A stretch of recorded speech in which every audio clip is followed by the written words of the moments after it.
চলে গেলেন চুয়াডাঙ্গা সংবাদপত্রের নক্ষত্র আসাদ। চুয়াডাঙ্গা প্রতিনিধি বাইজিদ জোয়াদার।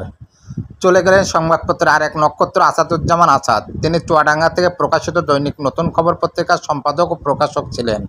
মিষ্টভাষী ও সদাচরণ দিয়ে গোটা সাংবাদিক মহলে তার ছিল অবাধ বিচরণ।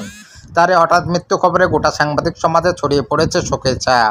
তার মমতা যে পেয়েছে সেই তার স্মৃতিচারণ করেছে আর বলেছে, ভাই এভাবে চলে যাবে ভাবতে পারিনি।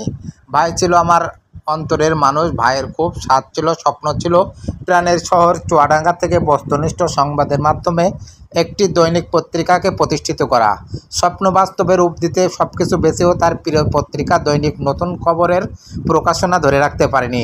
পত্রিকা প্রকাশনা বন্ধ হয়ে পড়লে আসাদ ভাই অনেকটা অর্থশূন্য হয়ে পড়ে। পরিবার ও প্রিয়জনের সহযোগিতা নিয়ে কিছুদিন পোলট্রি ফিড ব্যবসা শুরু করেছিলেন। সে ব্যবসা বেশি দিন টেকেনি। ঢাকা চুয়াডাঙ্গা করতে থাকেন। পত্রিকা বন্ধ, ব্যবসা বন্ধ, আবারও ঘুরে দাঁড়ানো শক্ত বাসনা নিয়ে আসাদ ভাই গিয়েছিলেন ঢাকায়। নসিব নতুন খবরে আসাদ ভাই আসলেন ঠিকই, কিন্তু খবরই আমাদের মাঝে না। প্রিয় ভাই আজ থেকে থাকবে কবরবাসীর মাঝে। মরহুমের বিদায়ী আত্মার মাগফিরাত কামনা করে শোকসন্তপ্ত পরিবারের প্রতি গভীর শোক ও সমবেদনা জানাচ্ছি।